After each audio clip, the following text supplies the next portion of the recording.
Hello everyone and welcome to this week's episode of the AGT podcast. I'm your host today, Anthony, and today my partner in crime is Callum. Hello people of the internet. So Callum is someone we haven't heard from yet on the AGT podcast, and so we are going to do what we always do to get a gauge of Callum's character and what he's been up to. We're going to ask him what he's played this past week. So what have you been up to, Callum? Well, recently I've just been doing a bit of gaming. We do a bit of gaming. I've been playing Apex Legends and CSGO and also GTA, which is a nightmare because the game's been out since like 2013 and the game is just woeful. It just takes too long to load and like never works. There's tons of errors all over the place, but we move. This is on PC. It's on PC. It's on strictly PC. Okay. Also been playing. It came out a while ago, but there's like a cool like monster indie game called Carry On. You play as like some grotesque, hideous like monster. You're like a failed science experiment, much like myself in real life. Okay. And you just go around like killing all the scientists, and there's a bit of mystery behind the game, which is a bit. I was a bit taken aback by because I thought it was just like go around kill people, and there's like different enemies with like shields and flamethrowers and like puzzles you got to solve as well, which is really interesting. And I guess other than that, I played Hades, BAFTA winner, award-winning Hades. BAFTA winner Hades again. It's just quality game, and also they did a crossover with CS:GO actually. So if you own Hades, you get a Hades music kit in CSGO. The music kit itself is a bit lackluster, but the idea is cool, and like they just didn't use like the best songs for like the anthems in CSGO. But Hades itself is great, and the soundtrack's great. I urge anybody who hasn't played it to go play it. Well, that is an introduction and a half. I think people kind of got a grasp now of what you play and what you're all about. Yeah, just a bit of an all-rounder, you know. Yeah, I was going to say you are literally an all-rounder, because it could, if I asked you another week, it could have been Football Manager and Total War. Well, yeah, I played Warhammer 2 this week as well, but I just didn't like mention it. Just didn't mention it. Yeah, you're too much on the list. So obviously Hades was a BAFTA winner, which we actually spoke earlier in the week about how the BAFTAs are, I don't know, more I feel involved in understanding of the community than even the VGAs nowadays. With Hades seemingly beating some of the biggest studios to winning some awards, it was really nice to see, because obviously we watched the we saw the winners of the video game awards, and it was The Last of Us for almost everything. Last of Us 2, everybody's seen all the memes. It's just Last of Us 2, just like clean swept, like nearly everything.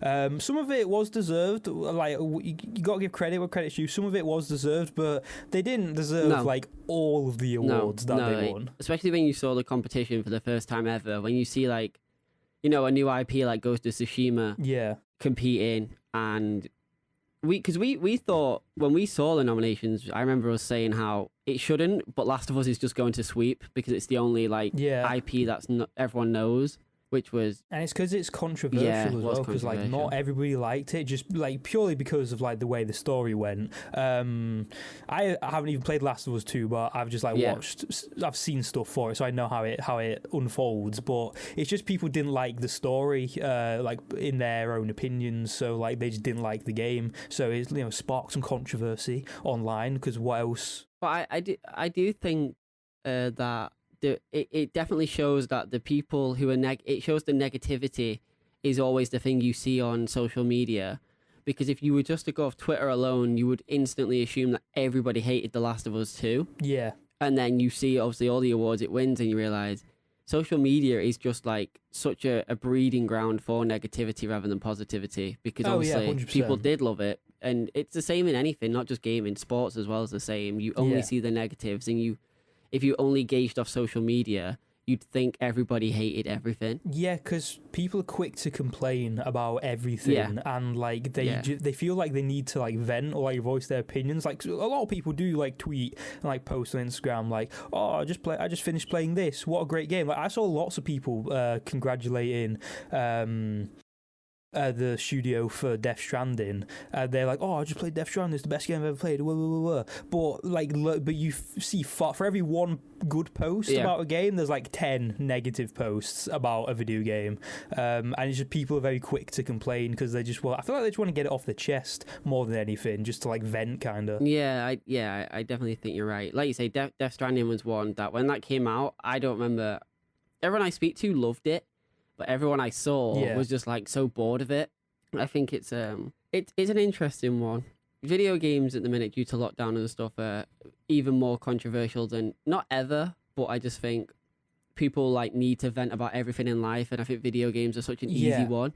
Like you look at the PS5, all I ever see is people complaining, or we have the Total War social medias. Anytime they post anything, it is just a negative response from like fans who don't enjoy that particular game that's received an update. So like I've been playing a lot of Three Kingdoms, and I'm not like a massive defender of Total War, like the way they've gone about business recently, but I love the games. But when you play some of the games and they put out updates or patches or DLC, and you look at the prices for stuff that probably should be in the base game, like if we go off the blood pack alone, the fact that they've added blood and gore for £2.39 when usually it's 99p is just because it's not a necessity. But they know it will get bought because people are just like, why is this not an option in the game? Oh no, yeah, I'm the same. Whenever like I don't play, like when a Total War game comes out, I'll buy the game and then I won't play it until I buy the blood pack or until like the blood DLC comes out because like I need it personally. Yeah. Well, Total War, speaking of them having like bad practices, they've been actually quite they were a talking point for us the other day, and I think we kind of wanted to hold off and talk about it today in regards to Total War Rome. Like the first one has now been given a remaster to come out in a couple of weeks. I don't remember seeing anything. It has, yeah. Well, in a couple of weeks. It's like, I think it's end of next month, April. Yeah, I don't remember seeing anything like news about it or like rumors about it. Did we just check? I think we were just checking the store and we saw that it was there. I went to my Steam library and I saw at the top where it's like the what's new, and it's like Total War Rome Remastered. I was like, wait, what's this? Yeah, and it just sparked so many questions almost of like, one, why, rather than just make a new Rome, but obviously having a third one in the series, people might think that's just stupid. But they removed the original now off the Steam store. Can't buy Rome Total War Gold anymore. No. Obviously, we understand that like the game barely runs on new systems. It barely runs. It doesn't run whatsoever. It doesn't run. Okay. It's not optimized in any way, shape, or form. But surely it's not in their like prerogative, but surely they must have the ability to at least patch it so that the original can still be played. Because if people don't have either high-end PCs or they own the original, but they have a new PC, they should still be able to play that. Yeah. Because rather than having to buy a remaster, I know we get it half price if you own the original, but I still think that's taking advantage of not patching your game that you know still has an audience. Because if it didn't still have an audience, they wouldn't be remastering it. Yeah, because it's like what Skyrim did. So they had Skyrim, and then they made Skyrim Special Edition or Legendary Edition, whichever one it was. And then on Steam, you can only buy the Special Edition, which a lot of people don't like. You can't buy original Skyrim anymore. I was fortunate enough to own Skyrim before the Special Edition came out, so now I own both. But if you ever want to buy it, you can't just go on Steam and look for like default Skyrim. It has to be Special Edition because that's like the one they want to shill to all the customers and all the people that want to play Skyrim. Yeah, it's just I don't know. I was looking at it and I was trying to understand it, and I thought, okay. And then you see that this remaster is a bit of a weird combination of an upscaling and then a UI fix, which again is almost just a patch. Yeah. Because animations still look the same. The live action trailer was very cringy, and I did enjoy that. Very 2000, very early 2000s-esque. I enjoyed that because it's from the era that the original came out in, and I appreciate that as a premise. But I just think like it's releasing as a remaster. Yeah. After however many years, like over 15 years, I think. Oh yeah. and maybe just a bit less even, but there's no DLC with it. They've had there's no DLC, there's no Alexander involved, and I know it's down the line, it'll probably come, but I don't know if that'll be for free or not. But that's barely a remaster. I know, yeah, because, does it say Remaster Game of the Year Edition? No, it's just Remaster, so how else are they going to get more money without selling the separate DLCs, you know? Yeah, but if somebody wanted to play the DLC tomorrow, they were like, oh, I've lost my disc for Rome Total War Alexander, say, which was obviously you didn't need Steam for in the past. So say you lost your disc for Rome Total War Alexander, you can't then go and buy it at the minute. You just don't have access to it anymore. They've definitely jumped the gun. Like, yeah, it is tough, and it's I know probably it is. That's just the way it is. It's a very niche. It's a very niche, probably audience, and it probably won't happen within the month. But the fact is, they did remove that opportunity for someone who might be in that situation. Yeah, and it just, I guess it just don't make sense to me. If you Google best Total War games ever because you're interested in the franchise, I guarantee in the people will still say Rome Total War is top 5 easily, but I don't know how much of that is nostalgia because I remember playing Rome 1 when I was a lot younger, and I mean I was just a dumb kid. I didn't know exactly what I was doing, but I had fun. But I wouldn't say it's my personal favorite of the Total War series. But it is. I do have fond memories of it, but not I'm not completely just I'm not wearing my rose-tinted glasses for Rome Total War. That's for Medieval 2. I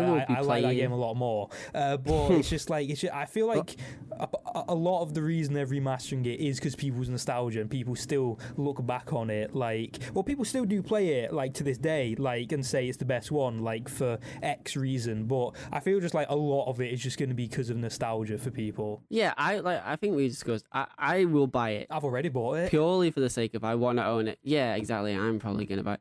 I don't think I'll ever play it. I think I'll launch it.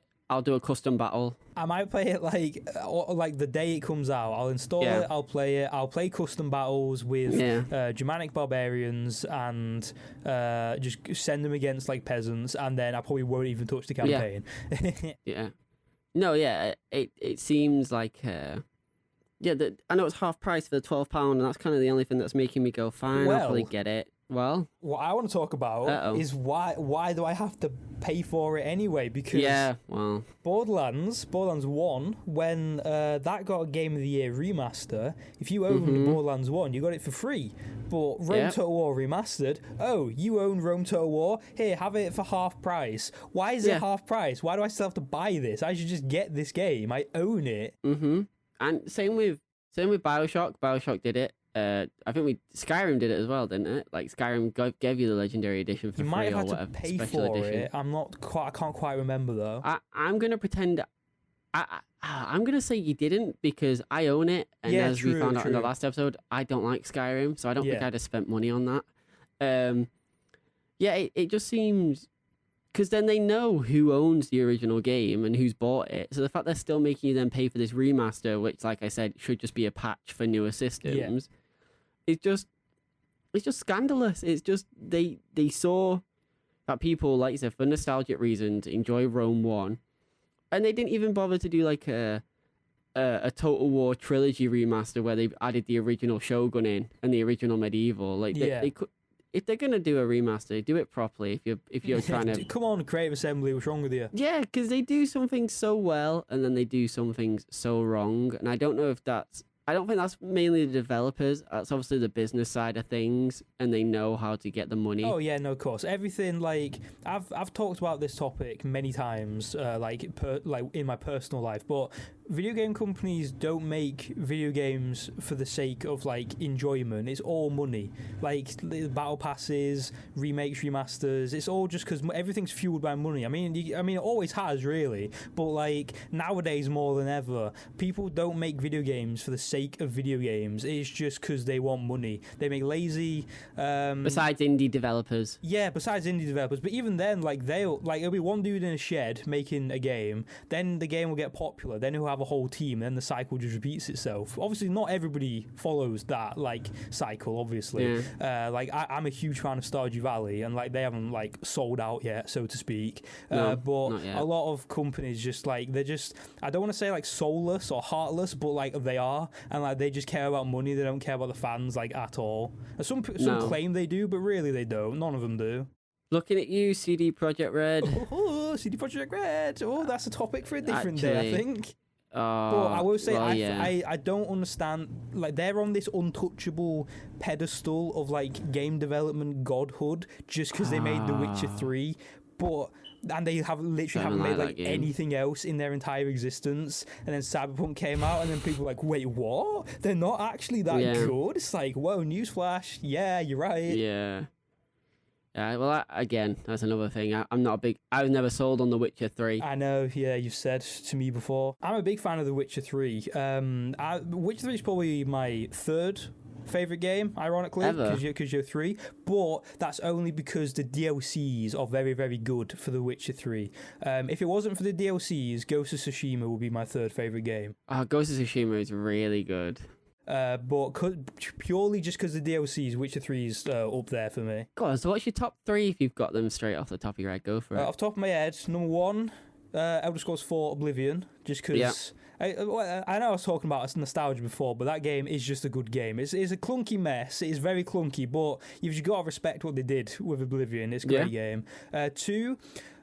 slightly controversial. I'm going to say Red Dead Redemption 1, not 2. I just think... I do love it. I just enjoyed it a bit more than Red Dead 2. Red Dead 2 is like a flawless masterpiece, don't get me wrong. Like Red Dead 2 is a great game. But me personally, I just think I enjoyed the character of John Marston in Red Dead Redemption 1 more than Arthur in 2. What? I know a lot of people... Yeah, I should have been on last week's podcast. I love Arthur.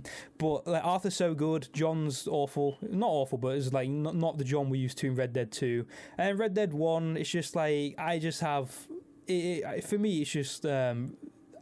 and the characters, but like the side characters, like Herbert Moon and like Charles West Dickens, I think those characters, like to me, are more memorable than like the ones in Red Dead 2. It has more. I guess. It depends on your take on it, but it has more, I guess, almost parody of westerns with Red Dead 1, as opposed to it trying to be, like always a super serious.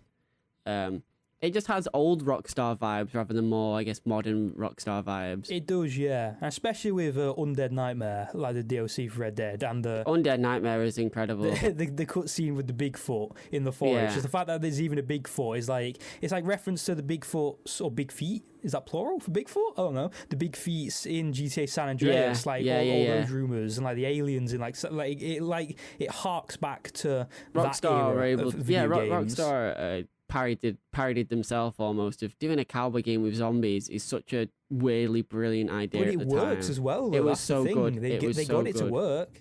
For the first time ever, you end up using guns that aren't your usual typical guns for fighting zombies. It's not the Mauser pistol. Yeah, exactly. You're using like a Lancaster in a Red Dead, in it. Like you got to use a repeater and get headshots, or to honest, you just use the explosive rifle and just blow them all up. Yeah, and riding horses around zombies, all that stuff was very still unique. Or Holy War as well. You throw Holy War and just set them on fire, or lightning strikes them or something. I can't quite remember. And then they had a survival mode as well in like online as well. They did. The Horde mode was amazing. The Horde mode was so fun. If a cover-based shooter like that was... If Rockstar made games that weren't just that little bit too clunky, I think they'd be all over like my favourite games. And they already are high up there.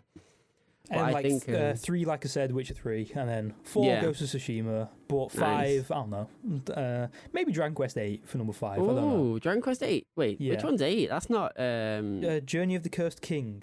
Okay, because I was going to say Dragon Quest 9 is... that's the one on the DS. I can't remember. Dragon Quest... I'm not going to say it because I can't remember for the life of me, and I'll be thinking about it forever. But yeah, well, Rockstar is kind of...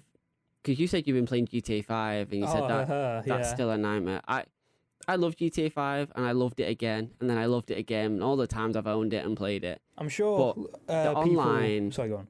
The online is just... It's a joke. Artificial difficulty of taking 1,000,000 bullets to kill someone because they can't think of like another way to do the difficulty is so infuriating. Yeah, when you're doing like missions in GTA Online, if you actually manage to get into GTA Online, then when you're in a mission, if you don't headshot like an enemy, then they're invincible. Like if you use a heavy sniper, which is basically just like a 50 cal, then it takes like 6-7 body shots to kill them, and it's like you can wear all the Kevlar in the world, and that's not how it works, Chief. Like, what is this? Did you hear about the coder who fixed GTA Online and then they paid him for it or not? No, I actually didn't. Basically, so as I'm sure you're aware, as a person who has played GTA 5, and as I'm sure many listeners are aware, if they've played GTA 5, when you go to online, it takes so long forever and to a load day. into GTA Online, and there's lots of memes like about the clouds, like just staring at clouds in GTA Online. Yeah. Well, a coder managed to like fix that problem and make you load into the game faster, or like he like drafted up like a rough idea of how to do it, and then rather than Rockstar just like taking what he said on board and like doing it themselves, because he offered to help them, they just like they paid him I think $10,000 IRL to fix the code for them. So IRL. Well, because like the way the article was worded that I read, I thought he got paid like $10,000 in game, and I'm like, that's a rip off. But that's nothing in game. This guy fixed the code, and then Rockstar paid him to use the code, and then it says they implemented it into the game, and I have noticed quite a bit of difference, to be fair. Oh, good. But that doesn't excuse the fact that GTA Online just like doesn't work. I've been trying to play the new heist, the Cayo Perico heist. I say new, it's a bit old now, but been it's out the for a newest little bit, one. Yeah, I've been playing that with my friends. It's taken, I want to say, like a week to do it. Mainly half of that's because like my friends like availability and stuff like that, but the rest of it's just we take, I'm not even joking, 40 minutes to join each other, because you go into the friends tab, click join, and errors occurred, and then it boots you back to single player, and then you click go online, it puts you in a lobby, but you're in a lobby by yourself, so you have to join your friends again, and then we try making like solo sessions, but nothing we do works. Everything is just error, fail to find compatible session.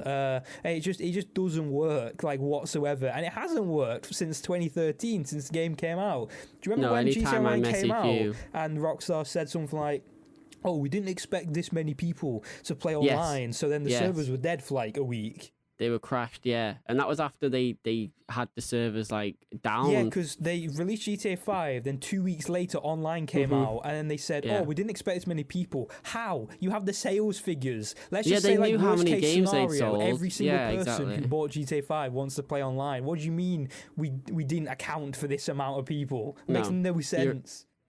Well, I know this past week alone, every time I message you at whatever time of night it is, I'm like, oh, how's your day been? And your response is always just, I hate GTA 5. Yeah, I just hate it. It's true. I hate it. It's just so annoying. And like, even when you get in to the game, like, it's going to sound dumb, but it's like, there's just not that much to do. Like, I mean, I've like done everything or most things in GTA Online, but there's just nothing to do. Like, we just screw around in free roam. But after like 10, 20 minutes, even that gets a bit like stale. And I know there's like loads of things to do, like free mode events and like missions and jobs and blah blah blah blah blah, but like, you're not gonna play all of those all the time, like, realistically, are you? No, I don't enjoy them. Anything PvP in GTA 5, I'm so like, no, it's not for me. So lame. And like, they said that they fixed the hacker problem, and I thought they did, because I didn't really see that many. But now, like, it's just back to how it was. There's just a hacker in every single lobby. I tried to, I was just walking around, and then I started exploding, but I wasn't dead, but I just got flown like 100 feet in the air from explosions. And I was like, what is happening? And some guy, just like God, just flew down from the heavens, like covered in like flares and stuff, just like stood next to me, and then he spawned like an infinite amount of cars on top of me. And then I joined my friend's invite to go into his submarine to do like heist setups, and the cars followed me into the submarine, so we all had to like restart our game to like get rid of the cars inside the submarine, because they shouldn't be there, and you can't move or do anything when it was happened. So hackers and cheats are still rampant in GTA, and every single time I load up into the game, there's always one person in chat just typing like, any modders in chat? Drop money please, I need money. And it's like, you're part of the problem here, kid. Like, stop encouraging this. Yeah. It it just sounds like it's an absolute mess. It's a nightmare. It's woeful. They just don't seem to know how to fix it, really. But people still buy Shark cash cards, so they keep getting money from it. So still making money, exactly. Yeah, exactly. So they're not going to stop anytime soon, are they? No, why would they when they make like however many billions of dollars a year from people buying cards? Because the whole game's geared towards like. It's an extremely grindy game, which you wouldn't think GTA Online is, but it's like the best way to get money in the game is to it's to do the Cayo Perico heist, and you get like maybe like 2 mil if you do it properly after like maybe 2 hours, hour and a half, something like that, if you know what you're doing.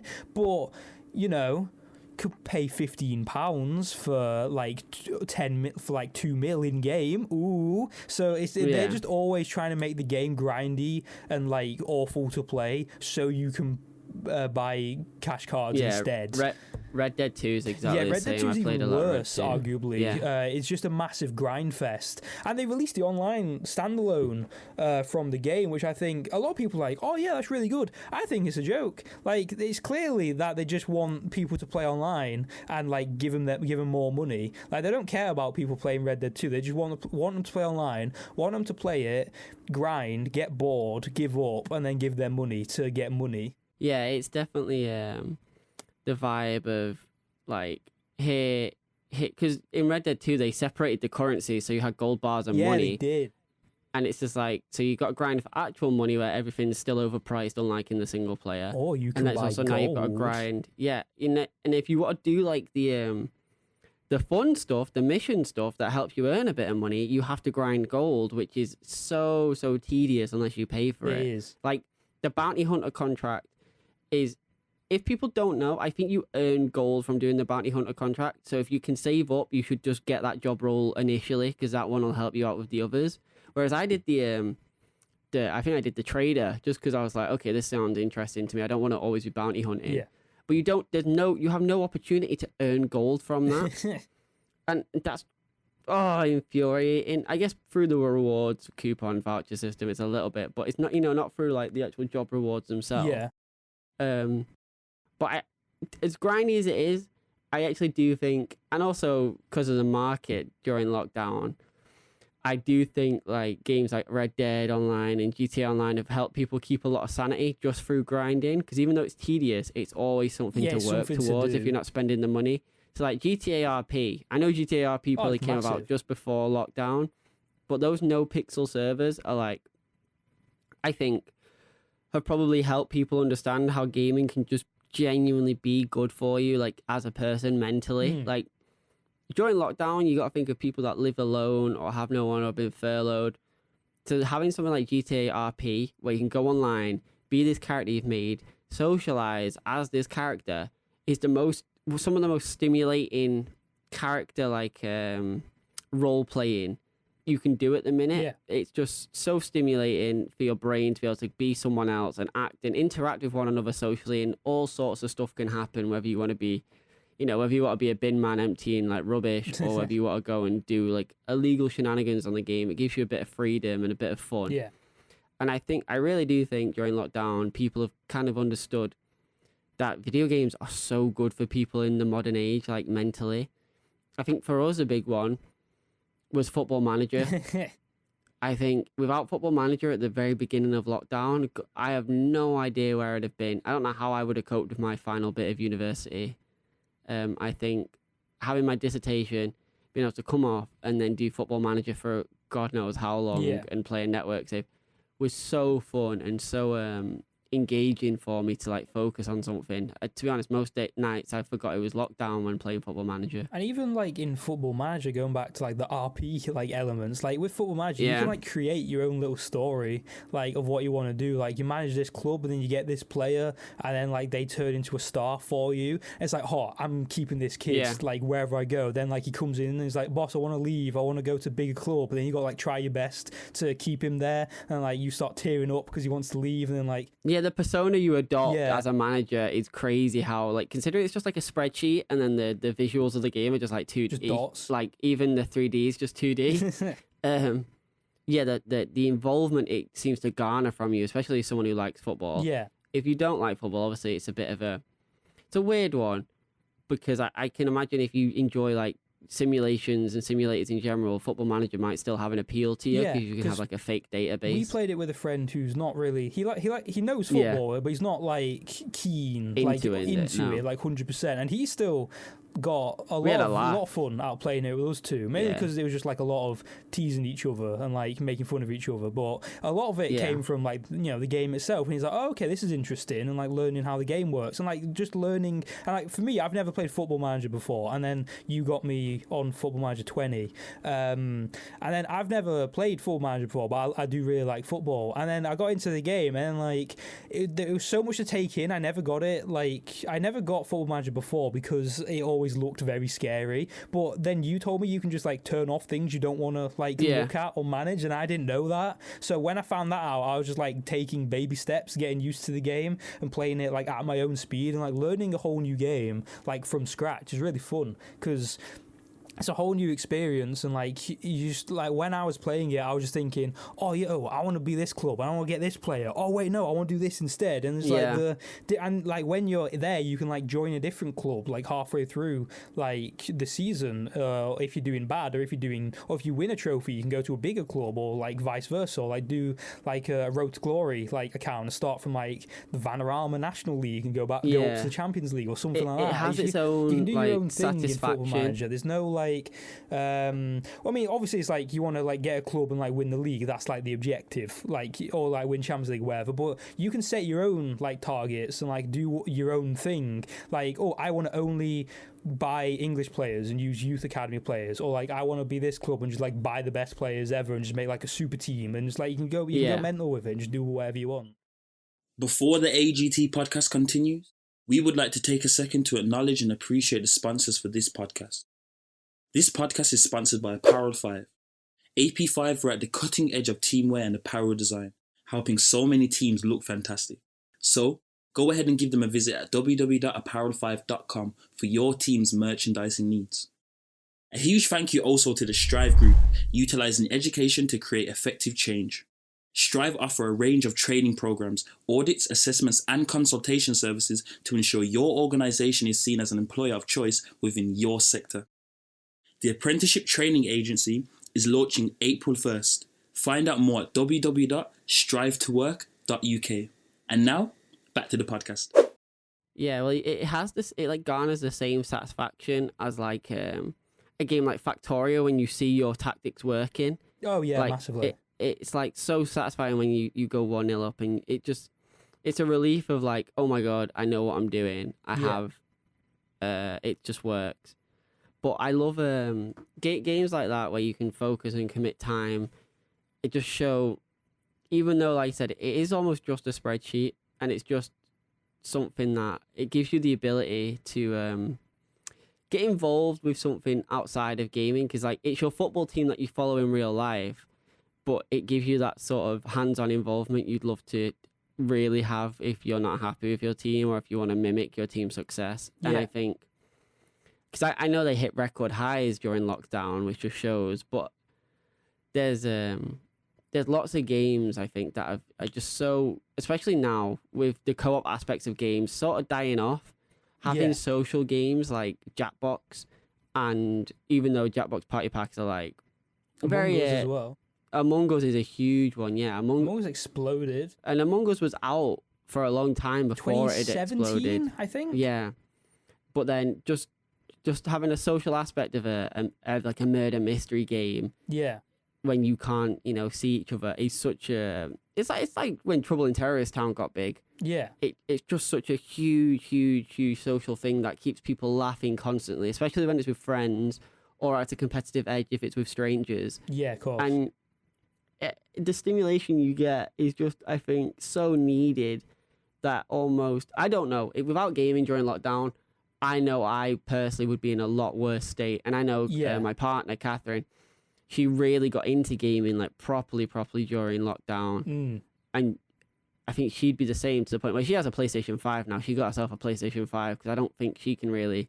I think gaming has just become a part of her life. It's not just something she's picked up during lockdown to when lockdown's over to be done with. She's just going to play games now.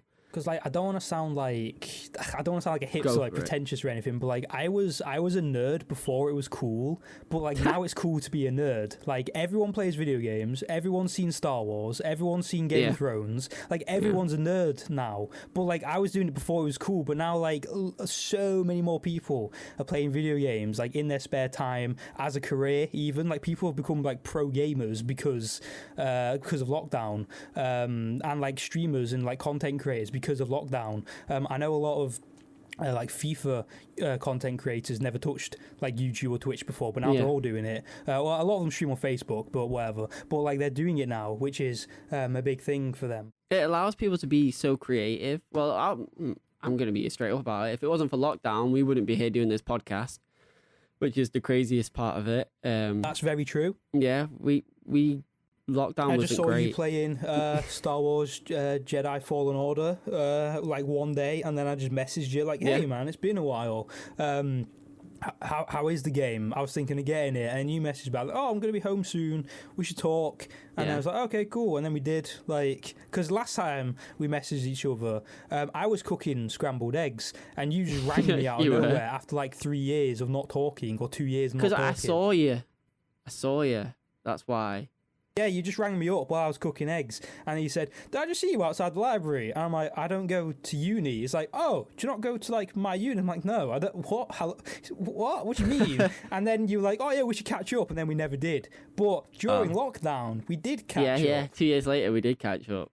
So I know one game that has actually done, well, not just during lockdown, but in general, that's doing amazing and has obviously kept people, I guess a bit like Minecraft, but it's Terraria. Terraria, even it's not under the radar, but fucking people love Terraria at the minute, like so much. Yeah, because I think in lockdown it got its highest ever number of concurrent players. I think it was like 400,000 or something, like 450,000, and that's because the I think last update for Terraria came out called like Journey's End or something, and everyone was playing that game. I mean, I played Terraria for a while anyway, but the new update came out and it added so much to the game, and it was insane. And Terraria itself is like the 15th.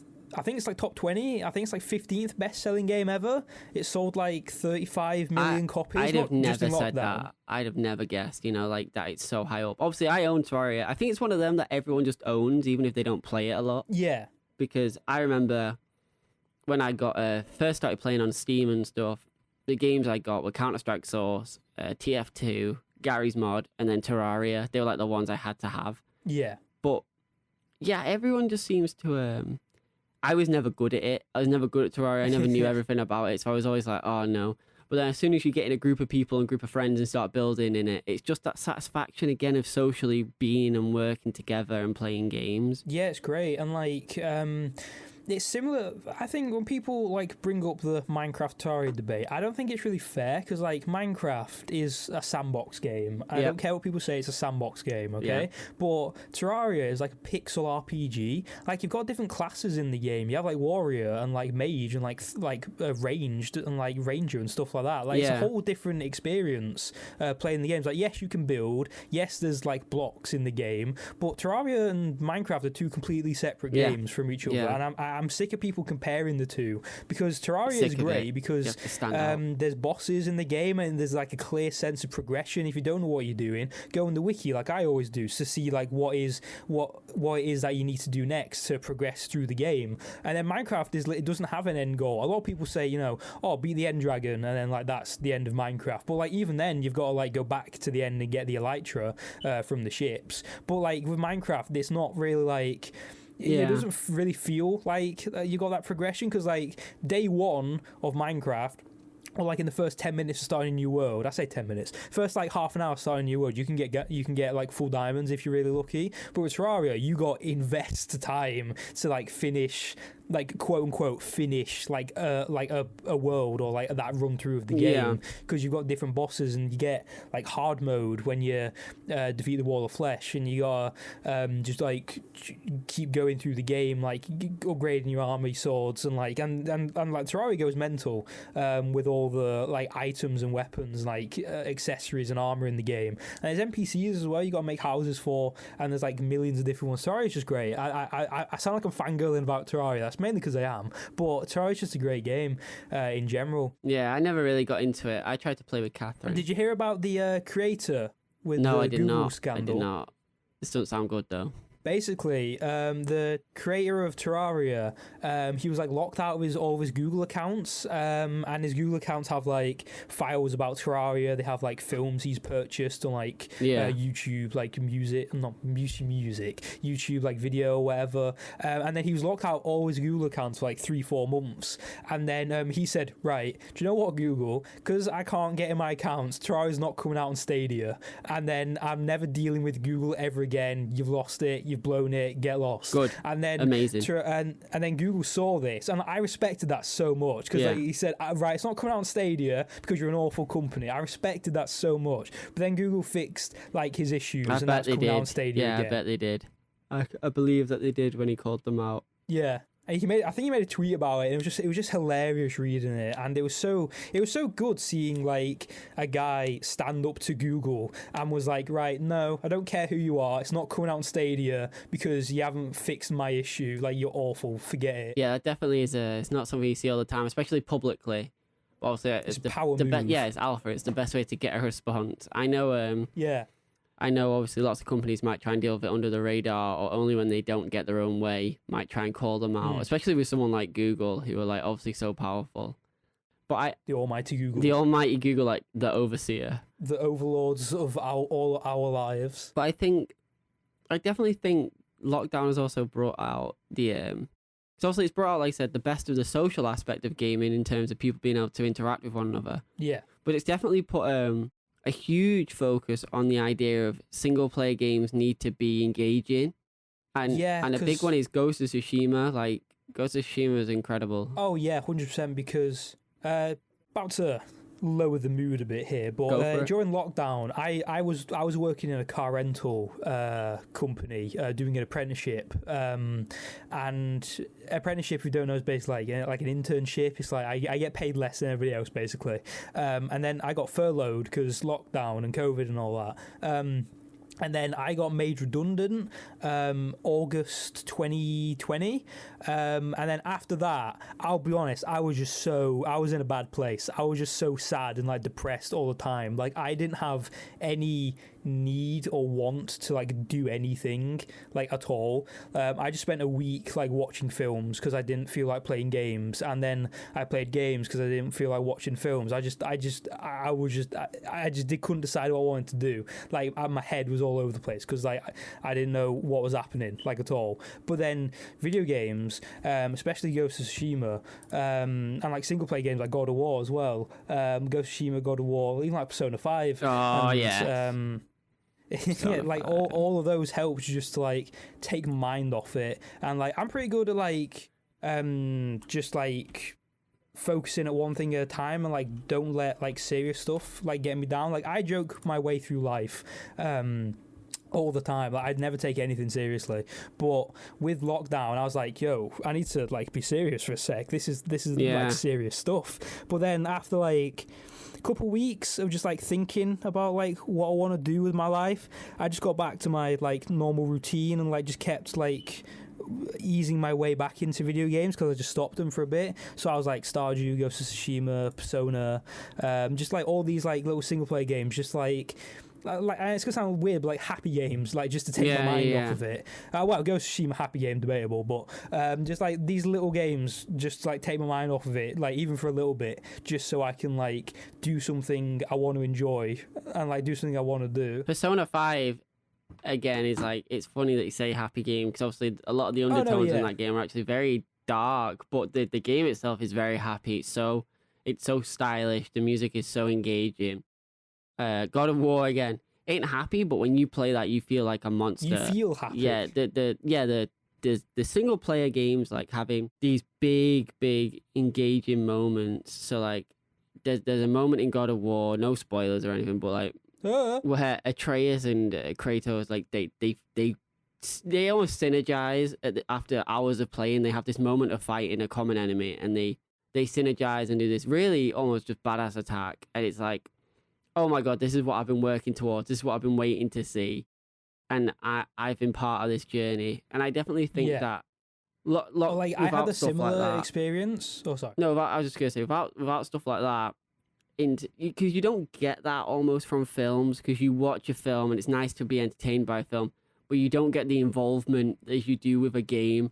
And I think when you're locked away in your house, it's all about that involvement. And I think that's a bit where Telltale Games as a studio, obviously a completely random topic, but Telltale Games as a studio, I think that's when people started to get bored of them, when you realize your involvement isn't as much as they pretend you have. It's just walking simulator. It's walking simulator with an illusion of choice in so many of their games. Because like with some of them, like you'll get like 3 options and you'll pick, no, I don't think we should do that. And then that's what the text says. Then you pick it and then it's like, oh, you're wrong. Everything you say is wrong. I'm going over there. It's like, that's not what I picked. Why did he say that? I didn't pick that. That what? Hello? Yeah. And it's like, it's almost like how branching dialogues in all games have become, when they used to be like genuine branching dialogues and why it was such a rare thing. You now look at how Telltale were able to do it. And Fallout 4 is a huge one of, no matter what you say, you get the same response. Your character just says something differently. Remember when Fallout 3 was going to have 100 endings? Oh, don't. Fallout 3 ending is ridiculous as is. I know, but like you're right about the games. Like, oh, I'm gonna pick this choice, and then I'm gonna pick this choice for my next playthrough, but they all just lead to the same path. There's no like, well, a lot of games do it right, where you like pick an option and then you get like a different ending. Like Witcher 3 does it pretty good with like their because they got different branching endings, and Ghost of Tsushima, even though it's really simple, there's not like really any branching dialogue, but you get 2 choices at the end and they do different things. But like a lot of games, like you pick an option with thinking it's going to go down a certain path, but it just doesn't. It goes down the exact same way. I'm all right with linearity if that's what the game is promoting. When it starts promoting fake choice, then I'm not interested, because either show me how you want me to play the game for your, narrative, for your experience you want me to have, or let me have my own experience. Don't pretend you're letting me pick for me to then realize on a second playthrough I've wasted my time. It's just, and I think that is, it's not something that has been figured out for people, but I think when audiences realize, and like I said, Telltale's a big one because they were so famous on doing only narrative story games. When The Walking Dead became so big on YouTube, I think everyone picked up on it at the same time because The Walking Dead as a show was so big. Yeah. So when they all thought they were going to have a separate journey, but you could watch all of their playthroughs and it's the exact same journey. And besides, obviously, the characters, they survive at the end of each episode. And that was very new for games at the time. Yeah. Now, not so much. You have games that almost do stuff like that a bit better. Like, I can't play it because it's scary, but Until Dawn, I know does things a bit differently like that, where everything now can have characters die, yet you can still play the main game. Yeah. And I just think, Telltale set the standard, but then they never evolved well enough to keep up to date with games that actually have, like, gameplay mechanics that weren't quick time events. Yeah. Because they had some great stories and great IPs. They, like, Tales from the Borderlands, like, it's just come back on sale over the past 2 months, like, after it being taken off the stores and from store shelves everywhere, which makes me excited for a second Tales from the Borderlands season, because that is the one of the more recent Telltale games where I think, I do feel like my journey is ever so different each time I've played it, even if it's just for the end boss bit. I love it. I love that game so much. It's so good. I actually think it's one of the best Borderlands licensed things. It's better than Borderlands 3. Tales from the Borderlands is the only Telltale game that I've played. I've watched other people play the other ones, but because I'm a huge fan of Borderlands, I played Tales, and I didn't think I'd enjoy it because I'm not the biggest fan of Telltale games, like full stop. Yeah. But I think they did a good job getting like the silliness of Borderlands, but also like the seriousness as well. Some of it was a bit emotional, but a lot of it was just like, I think, just well done for like a lot of the game. I think it was well done, and I think besides the shoehorned romance that they tried to force, that was cringe. That was awful. That was the worst bit, because there was no part of me that believed like that was the real romance there. Oh, yeah. It was just, I think they were trying to go for the more obscure, not two main characters fancying each other. But I played that game and I think there's some real character in this. And then I played Borderlands 3 that has some characters in it, and I think these aren't the same characters. They're the same model technically, and they've got the same name, but some of them don't even have the same voice actor. No, yeah. But they're just written completely differently. And I was so like disappointed when I saw that. I wish they were never put into Borderlands 3. Yeah, Borderlands 3 was so disappointing. Like I argue it like, oh yeah, it's good, but it's just meh. But honestly, I don't even know if it's good anymore, to be honest with you. No, it's not. It just has the best engine. Yeah, it's just new and shiny and flashy. Yeah, if you would give the way to compare is if you were given Borderlands 1, 2, 3 in the pre-sequel, and they could be on any engine, you would pick probably Borderlands 3 engine, but you would not pick Borderlands 3 story and characters. Yeah. You would go Borderlands 2, maybe even pre-sequel, even Borderlands 1, even if it's kept Borderlands 1's art style, like, and just had it where you could slide and the guns were the same. Dark brown and blue for the sky. Loved it, yeah. Nice little dark colour palette. Yeah. I love it. Dead muddy. I think I really did enjoy that. Yeah, Borderlands 1 was great. I think it was so... I have this argument. I think Gearbox accidentally came across a gold mine with Borderlands. It's a very similar to just like because a shooter-looter before Borderlands didn't really exist, or a looter-shooter, sorry, didn't really exist before Borderlands. It was more, if you wanted that sort of thing, you wanted fantasy in like Diablo, rather than, you know, guns with rarity values like that. Yeah. I'm sure there was games, but I feel like Borderlands really made it such a thing that people could do, to the point where Ubisoft use it in, is it The Division? Is that has like gun rarity? Yeah. It could be like, yeah, you know, I think a lot of games now use that, and it's because of Borderlands. And I think games that shouldn't use it. I think gun value and rarity is such a annoying system to have in shooters. I've got a running joke going like that Borderlands 2 is the best game ever made, and like anything that uses like any idea like that Borderlands 2 has is copying. So like Call of Duty Warzone has guns, the copy of that from Borderlands 2. Wow, how dare they? Because Borderlands 2 is just great. And like always like, oh wow, they have a skill tree. Wow, copying Borderlands 2 yet again. 2. Wow. Yeah, it's just it's like the Citizen Kane of games. Exactly, it is. Love it. It's such the villain speaks to you. It's Borderlands 2. Yeah, I just think that's how I started measuring sequels and stuff of games, where like obviously the engine is always going to be probably the best in the newer game. So you have to think, if you had the modern engine, what game would you rather play? And that's kind of like Oblivion and Skyrim.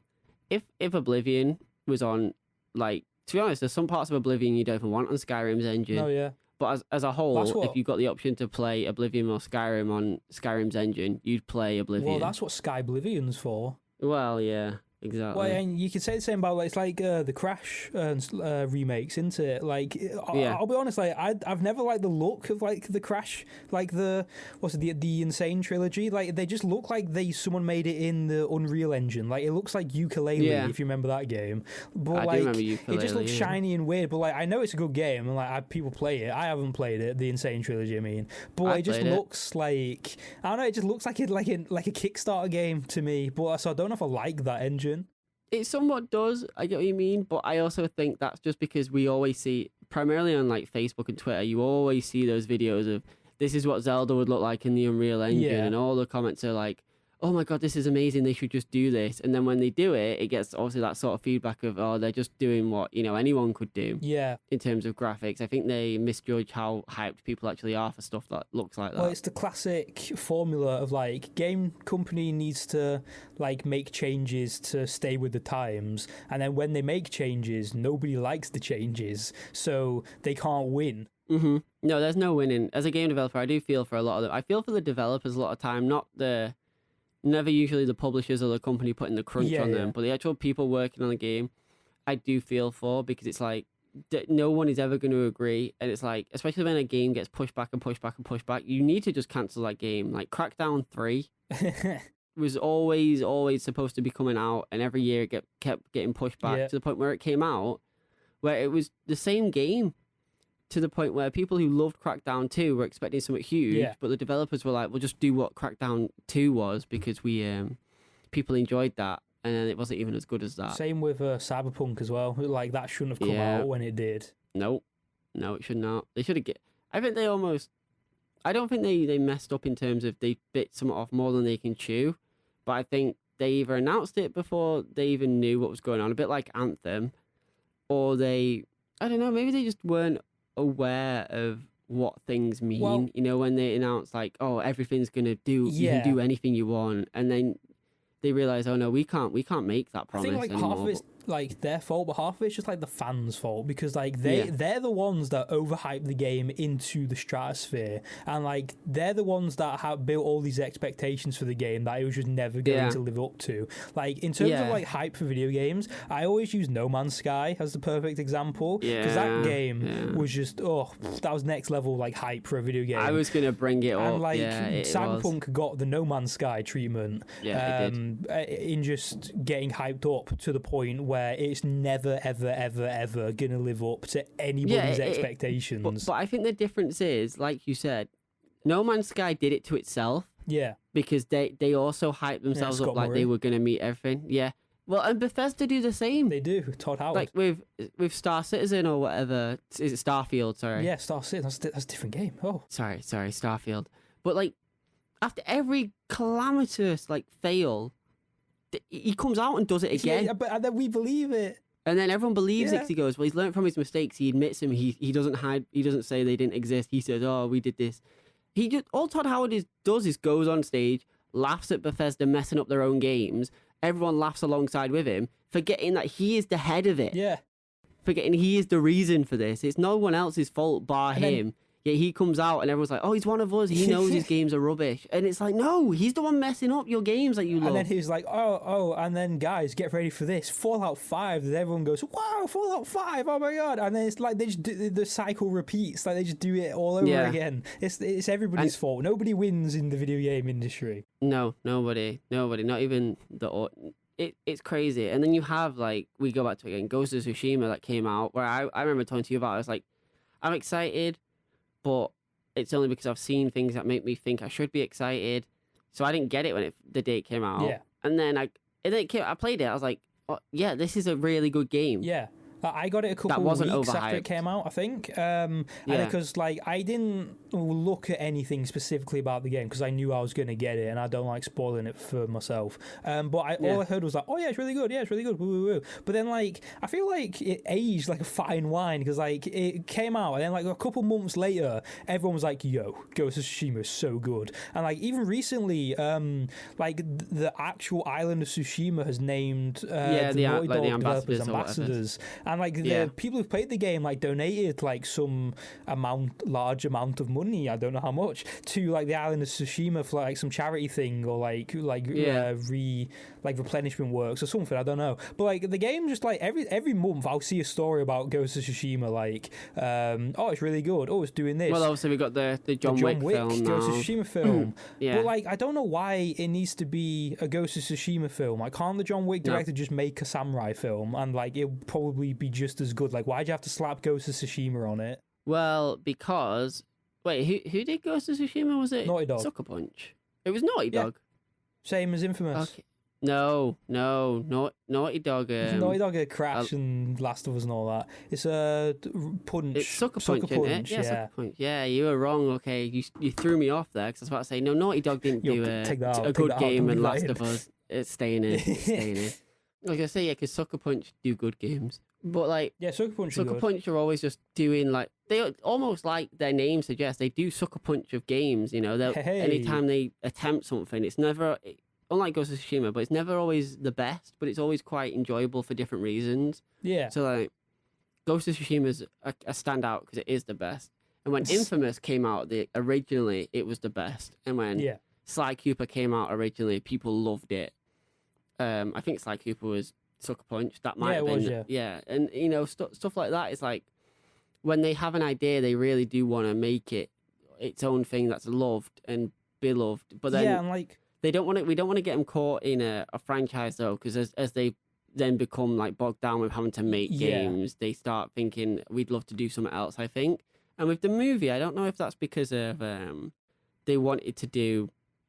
I don't know. I don't know if it's they want to have creative input in a different style of thing, or I don't know if it's just because Sony or someone's been like, listen, this game has done amazing. The Japanese market are gonna love this. We're borrowing your name. And like going back to what I said before about like people making games like just for money, like Ghost of Tsushima and like God of War and like Hades as well. Like when you're playing the game, you can tell the person making this game like wanted to make a good game, because like there's so many things in Ghost of Tsushima and like all like loads of different other games, but I'm just using Ghost of Tsushima because that's what we're talking about. There's loads of things in the game where you're just like, this is a really cool feature. Oh my god, like look at this little detail, like the blood when you chop someone, or like the fact that you can swipe on the touchpad just to sheath your blade. That's insane. Like so nice. That would boggle my mind, just the fact that that's even a feature in the game. Yeah, for or, no like, when reason. I was playing through the game, I guess like slight spoiler, but you unlock like, is it called like ghost mode, where like you press the sticks in and then you just insta kill everyone. When I unlocked that, and like the way it was presented, like as you unlock it, like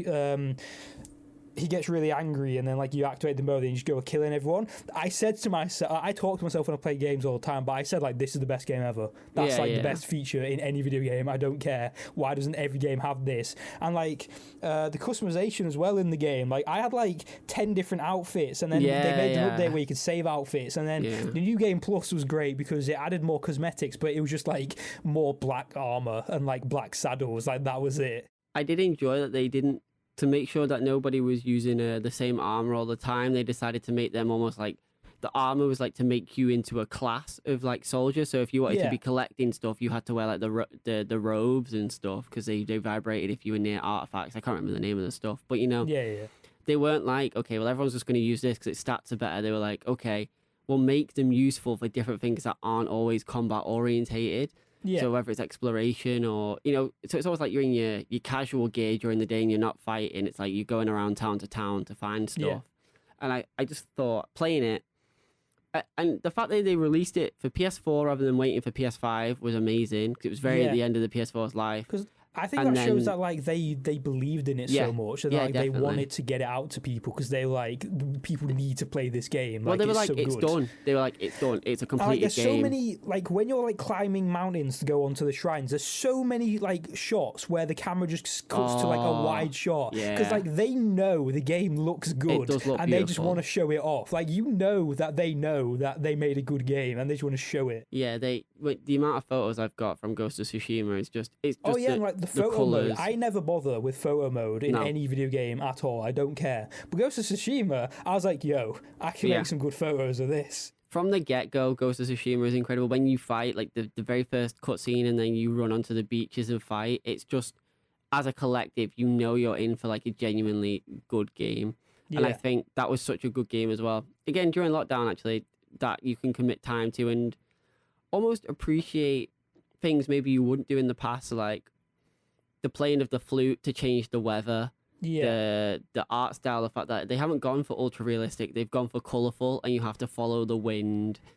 That stuff the fact like that there's no is, map was like genius. I know you can turn it off in like Red Dead 2, and like the NPCs tell you where to go. Like I know that, but Ghost of Tsushima, you don't have a mini map, so you have to look at the screen. You have to look where you're going and like take it all in and like follow the wind and like go everything explore be like that. To like everything being intertwined with nature. So you follow the wind, but then all of a sudden you see a fox or a hummingbird, and you have to follow them.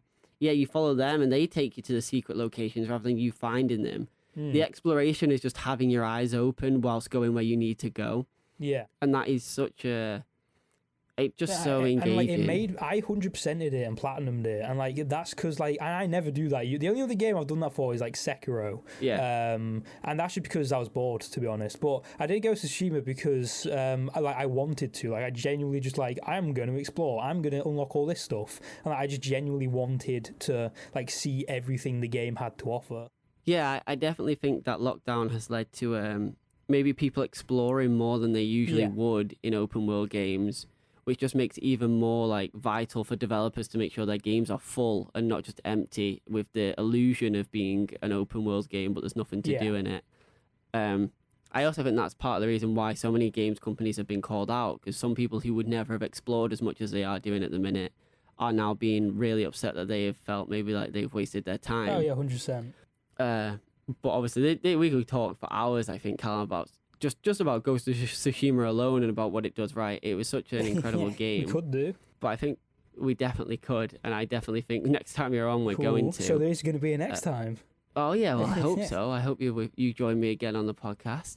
I think now though we should call it maybe an end to this week's episode, and hope everyone has obviously great time playing some games, and hopefully they play some of the games that we've mentioned today if they haven't before.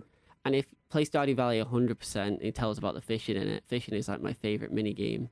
If you've played any games during lockdown or just in your life that have helped you get through them, and especially ones that we haven't mentioned today, please leave a comment down below and let us know so we can like try some new stuff out for ourselves and let you know what we thought about them maybe in a future podcast episode. So for this week's episode, we're going to call it an end. I'd like to thank Callum for joining me today. Thank you for having me. Oh, my pleasure. You've kept me entertained ranting about GTA. No, it was my pleasure, not yours. Wow. And we'll catch you guys next week.